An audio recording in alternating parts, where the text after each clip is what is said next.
Taste the Daily. Kallakurichi மாவட்டம் உளுந்தூர்பேட்டையில் பிரம்மாண்டமாக நடைபெற்ற கழக கொடியேற்றும் நிகழ்ச்சி. 126 அடி உயரம் கொண்ட கொடிக்கம்பத்தில் சுமார் 600 சதுரடி அளவு கொண்ட கழக கொடி ஏற்றி வைத்தார் அதிமுக பொதுச் செயலாளர்.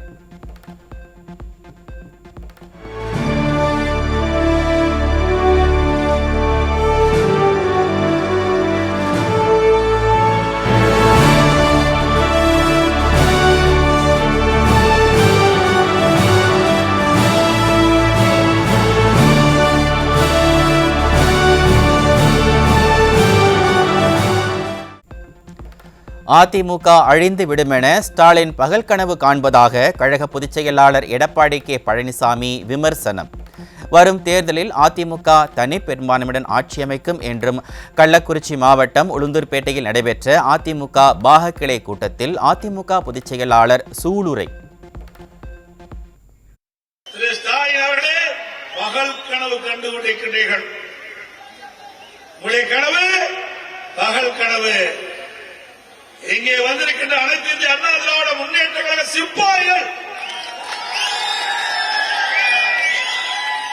நாட்டை காப்பதற்கு ராணுவம் எப்படியோ அனைத்து இந்திய அண்ணா திராவிட முன்னேற்ற கழக வெற்றிக்கு இங்கே குவிந்திருக்கின்றார்கள் சிப்பாய்கள். அதிமுகவிற்கு பலமான கூட்டணி அமையும் என்றும் அதிமுக பாஜக கூட்டணியால் ஸ்டாலினுக்கு பயம் வந்துவிட்டது என்றும் அதிமுக பொதுச் செயலாளர் காட்டம். அதிமுக யாருடன் கூட்டணி வைத்தால் திமுகவிற்கு என்ன என்றும் கழக பொதுச் செயலாளர் கேள்வி. நமக்கு கூட்டணி பலமான கூட்டணி அமையும், கவலைப்படாதீங்க. முதல் கட்டமாக பாரதிய ஜனதா கூட்டணி அமைச்சிருக்கிறோம். அதுல கூட ஸ்டாலின் பேசுகிறான், சட்டமன்றத்தில் பேசுறான். ஐயோ, ஏன் பாரதிய ஜனதா கட்சியோட கூட்டணி வச்சுட்டீங்களே, நாங்க யாரோட கூட்டணி வச்சா உனக்கு கவலை. கருணாநிதி எவ்வளவோ முயன்றும் அதிமுகவை வீழ்த்த முடியவில்லை, ஸ்டாலினால் ஒருபோதும் முடியாது என அதிமுக பொதுச் செயலாளர் எடப்பாடி கே பழனிசாமி சாடல். எந்த கொம்பனாலும் அதிமுகவை கபலீகரம் செய்ய முடியாது என்றும் கழக பொதுச் செயலாளர் பேச்சு.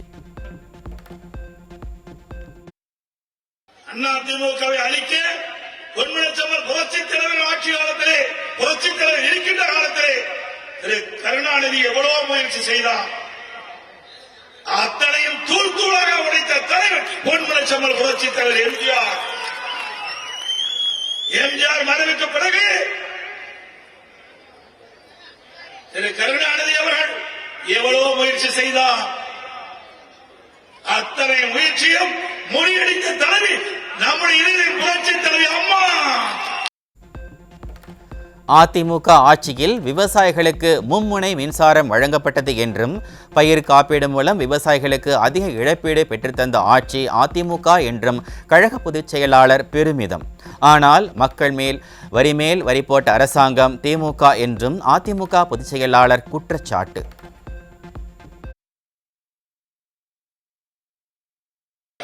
அதிமுக ஆட்சி இருக்கின்ற பொழுது விவசாயிகள் தன்னுடைய பம்பு செட் 24 மணி நேரம் மும்முனை மின்சாரத்தை கொடுத்தான். மும்முனை மின்சாரம் கரண்ட் விவசாய பம்பு செட்டுக்கு எப்பொழுது வேணாலும் விவசாயி போய் பம்பு செட்டை இயக்கலாம். இப்ப அதுவும் இல்லை. வறட்சி 2248 கோடி கொடுத்த வறட்சி பாதிக்கப்பட்ட விவசாயிகளுக்கு பயிர் காப்பீட்டு திட்டம், இன்சூரன்ஸ் திட்டம், இந்தியாவிலேயே வறட்சியால் பாதிக்கப்பட்ட விவசாயிகளுக்கு பயிர் காப்பீட்டு திட்டத்தின் மூலமாக அதிக இழப்பீட்டு தொகை பெற்றுத்தந்த ஒரே அரசாங்கம் அதிமுக அரசாங்கம். ஸ்டாலின் ஆட்சியில் கொலை, கொள்ளை, வழிப்பறி நடைபெறாத நாட்களே இல்லை. இளைஞர்கள் போதைக்கு அடிமையாவதால் குற்ற சம்பவங்கள் அதிகரித்து வருவதாக அதிமுக பொதுச் செயலாளர் குற்றச்சாட்டு. கொலை, கொள்ள, திருட்டு, வழிப்பறிவு நடக்காத நாளே இல்லை. நீங்க பேப்பர்ல பார்த்தாலும் சரி, தொலைக்காட்சியில் பார்த்தாலும் சரி, பாலியல் கொடுமை இன்றைக்கு தொடர்கதையாக இருக்குது. அதுக்கு என்ன காரணம்? போதைப் பொருள் விற்பனை, கஞ்சா விற்பனை. இன்றைக்கு தமிழகத்தில் கஞ்சா போதைப் பொருள் தாராளமா எல்லா இடத்துலையும் கிடைக்குது. கிடைக்காத இடமே இல்லை. கஞ்சா போட்டுட்டானா சொல்றதுக்கே வாய் கூசுது. ஏழைகளின் ரத்தத்தை உறிஞ்சுகின்ற அமைச்சர்கள்தான் திமுக அமைச்சர்கள் என அதிமுக பொதுச் செயலாளர் கடும் விமர்சனம். அதிமுக அரசு கொண்டு வந்த தாலிக்கு தங்கம், விலையில்லா மடிக்கணினி உள்ளிட்ட திட்டங்களை முடக்கிய அரசு திமுக எனவும் கழக பொதுச் செயலாளர் காட்டம். ஏழைகளையும் விட்டு வைக்கவில்லை, ஏழைகளுடைய ரத்தத்தை உறிஞ்சிய அமைச்சர்கள் திமுக அமைச்சர்கள். அப்படி ஊழல் நிறைந்த அரசாங்கம் திமுக அரசாங்கம். இப்படி ஏழை குடும்பத்திலே பிறந்த பெண்கள் உரிய நேரத்திலே திருமணம் செய்ய வேண்டும் என்ற அடிப்படையிலே அம்மா கொண்டு வந்த திருமண உதவி திட்டம், தாலிக்கு தங்க திட்டம், இந்த திட்டத்தையும் கைவிட்டாங்க. நம்முடைய குழந்தைகள் அறிவுபூர்வமான கல்வி கிடைப்பதற்காக மடிக்கணினி கொடுத்தோம், அந்த மடிக்கணினியும் கைவிட்டாங்க. 2026 கழக பொதுச் செயலாளர் தலைமையில் ஆட்சி அமையும். கழக பொதுச் செயலாளர் எடப்பாடி கே பழனிசாமி தூய விவசாயியின் மகன் என அதிமுக மாவட்ட கழக செயலாளர் ரா குமரகுரு புகழாரம். மக்கள் முடிவு கட்டிவிட்டார்கள், ஆட்சி மாற்ற வேண்டும், ஆட்சி மாற்ற வேண்டும், மீண்டும் எடப்பாடியார் தான் தமிழ்நாட்டு முதலமைச்சராக வேண்டும் என்று ஒட்டுமொத்த பொதுமக்களும் வியாபாரிகளும் தொழிலாளர்களும் அணி சமுதாயமும் ஏற்றுக்கொண்டு எப்பொழுது தேர்தல் வரும் என்று காத்துக் கொண்டிருக்கிறார்கள். திமுக ஆட்சியை 2026 ஓட ஓட விரட்டுவோம். திமுகவின் தில்லுமுல்லுகளை கழக பொதுச் செயலாளர் ஆட்சிக்கு வந்ததும் விசாரணை குழு அமைக்கப்படும் என மாவட்ட கழக செயலாளர் ரா குமரகுரு பேச்சு. திமுக பேசுறான், அவனுக்கு பயம் வந்துச்சு.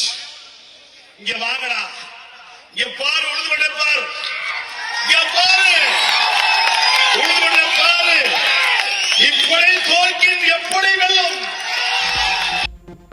சிவகங்கை மாவட்டம் திருபுவனம் அருகே காவல்துறையினர் விசாரணைக்கு அழைத்துச் சென்ற இளைஞர் விடியா அரசின் ஏவல் துறையின் தாக்குதலில் உயிரிழந்ததாக குற்றம் சாட்டி உறவினர்கள் காவல் நிலையத்தை முற்றுகையிட்டு போராட்டம். கடந்த ஒரே வாரத்தில் 2 காவல் நிலைய மரணங்கள் நிகழ்ந்துள்ள நிலையில் காவல் நிலைய மரணங்களே இல்லை என கூறி ஏமாற்று மாடல் ஸ்டாலின் அரசு அனைத்தையும் மூடி மறைக்க பார்ப்பதாக குற்றச்சாட்டு.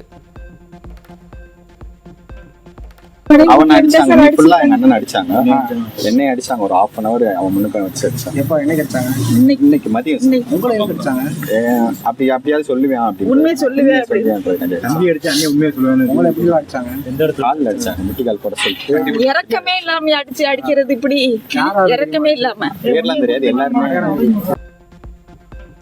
சிவகங்கை மாவட்டம் திருபுவனம் காவல் நிலையத்தில் காவலர் விசாரணையின் போது அஜித்குமார் மரணமடைந்த விவகாரத்திற்கு நீதி கேட்கும் பொதுமக்கள். ஜஸ்டிஸ் ஃபார் அஜித்குமார் என்ற ஹேஷ்டேகை ட்ரெண்ட் செய்து பொம்மை முதலமைச்சர் வாய் திறக்க வேண்டும் என மக்கள் காட்டம். திருபுவனம் காவல் நிலையத்தில் விசாரணையின் போது காவலரின் தாக்குதலில் திருக்கோவில் காவலாளி உயிரிழந்த விவகாரம். தன்னுடைய நேரடி கட்டுப்பாட்டில் உள்ள காவல்துறையை கூட நிர்வகிக்க தெரியாத பொம்மை முதலமைச்சருக்கு அதிமுக பொதுச் செயலாளர் கடும் கண்டனம்.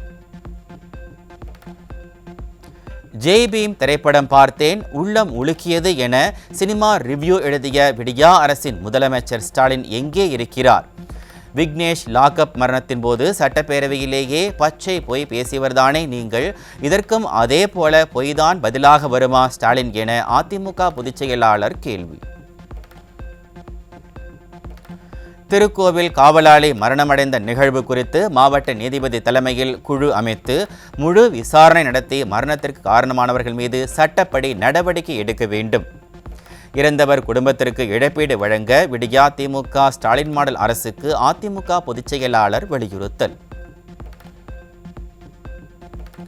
திமுக ஆட்சியில் இருண்டிருந்த தமிழ்நாட்டை ஒளிரூட்டி மின்மிகை மாநிலமாக்கியவர் புரட்சி தலைவி. ஆட்சிக்கு வந்தது முதல் மின் கட்டண உயர்வை மட்டும் சரியாக செய்யும் இந்த கையாலாகாத ஸ்டாலின் மாடல் அரசின் அவமான செயலுக்கு தமிழ்நாட்டு மக்களுடன் இணைந்து புரட்சி தமிழர் தலைமையிலான அதிமுக தக்க பதிலை 2026 தரும் எனவும் சூளுரை. சேலம் மாவட்டம் நங்கவள்ளி வடக்கு மற்றும் மேச்சேரி கிழக்கு ஒன்றியத்தைச் சேர்ந்த மாற்றுக் கட்சியினர் அதிமுகவில் இணைந்தனர். 300க்கும் மேற்பட்டோர் கழக பொதுச் செயலாளர் எடப்பாடி கே பழனிசாமி முன்னிலையில் அதிமுகவில் தங்களை இணைத்துக் கொண்டனர்.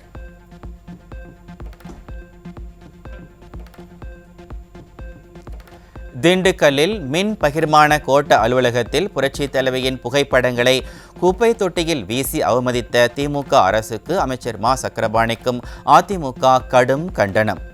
புரட்சி தலைவியின் புகைப்படங்களை குப்பை தொட்டியில் வீசினால் அவர்களின் சாதனைகளை மறைத்துவிட முடியுமா எனவும் கேள்வி. விருதுநகர் மாவட்டம் காரியாபட்டி அருகே 12 வயது சிறுமியிடம் பாலியல் அத்துமீறலில் ஈடுபட்ட கூலி தொழிலாளி போக்சோ சட்டத்தில் பிடிபட்டார். அப்பா ஸ்டாலின் ஆட்சியில் சிறுமிகள் முதல் மூதாட்டிகள் வரை யாருக்குமே பாதுகாப்பற்ற சூழல் நிலவுவதாக மக்கள் குற்றச்சாட்டு. கள்ளக்குறிச்சியில் 17 வயது சிறுமியை திருமணம் செய்த நபர் போக்சோவில் சிக்கினார். விடியா ஸ்டாலின் ஆட்சியில் சமூக நலத்துறை ஆழ்ந்த துறக்கத்தில் இருப்பதால் குழந்தை திருமணங்கள் தொடர்ந்து அதிகரித்து வருவதாக மக்கள் குற்றச்சாட்டு.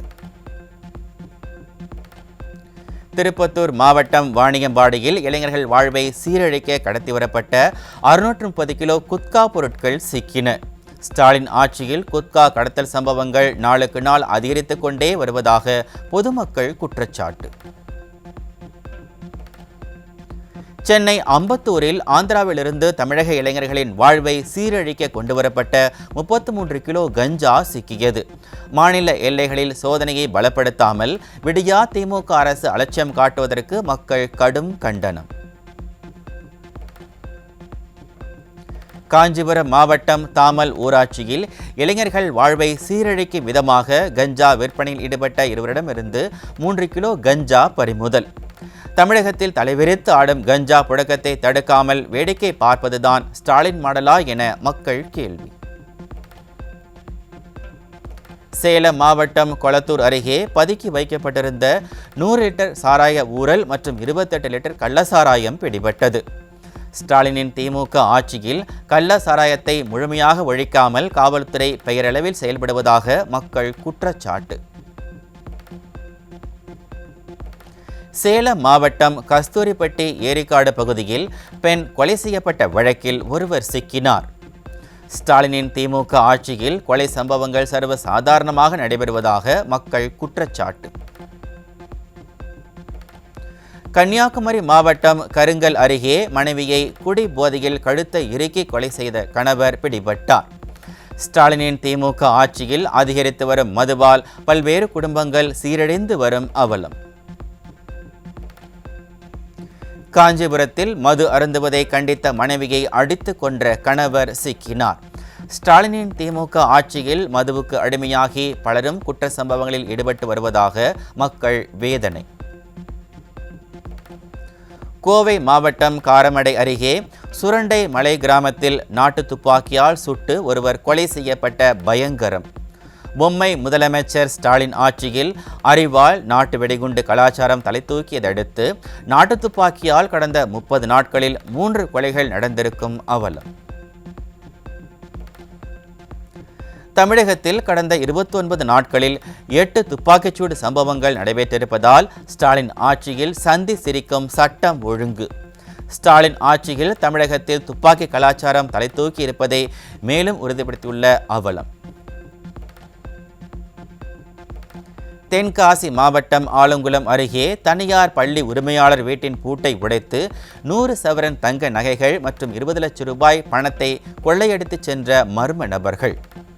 தங்கமும் பணமும் திருடப்படாத நாட்களே இல்லை என்ற நிலையில் சட்டம் ஒழுங்கு சிறப்பாக உள்ளது என ஸ்டாலின் வெற்றி பெருமை பேசுவது வெட்கக்கேடானது என மக்கள் விமர்சனம்.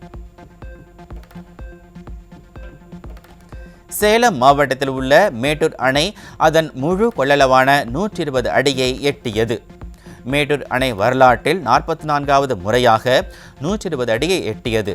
16 கண் மதகு வழியாக உபரி நீர் வெளியேற்றம். புதுக்கோட்டை அருகே 3 நாட்களாக மின்சாரம் இல்லாததை கண்டித்து பொதுமக்கள் சாலை மறியல். ஸ்டாலின் ஆட்சியில் மின் கட்டண வசூலிப்பில் காட்டும் கெடுபிடியை தடையில்லா மின்சாரம் வழங்குவதில் மின் வாரியம் கவனம் செலுத்தாதது ஏன் என மக்கள் கேள்வி. செங்கல்பட்டு மாவட்டம் மதுராந்தகம் அருகே வயல்வெளியில் அறுந்து கிடந்த மின் வயரில் மின்சாரம் பாய்ந்ததில் விவசாயி உயிரிழப்பு. புகார் அளித்தும் சரி செய்யாத ஸ்டாலின் அரசின் அதிகாரிகளின் மெத்தன போக்கே விவசாயி உயிரிழப்பிற்கு காரணம் என கூறி மக்கள் சாலை மறியல்.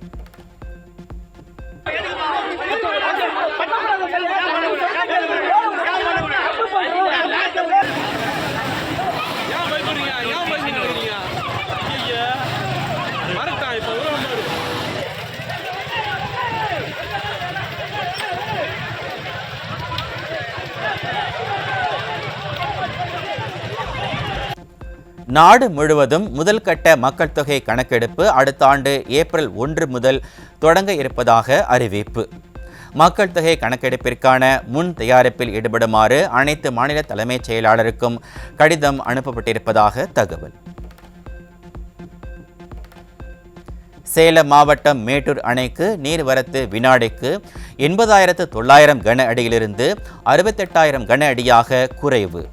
நீர் இருப்பு 92.23 TMC உள்ள நிலையில் அணையிலிருந்து காவிரி டெல்டா பாசனத்திற்காக 26,000 கன அடி நீர் திறப்பு.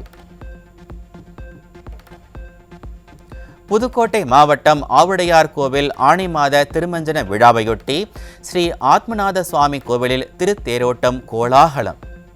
பெண்கள் உட்பட 10,000த்திற்கு மேற்பட்ட பக்தர்கள் கலந்து கொண்டு திருத்தேரின் வடம் பிடித்து எடுத்து நேர்த்திக்கடன் செலுத்தி வழிபாடு.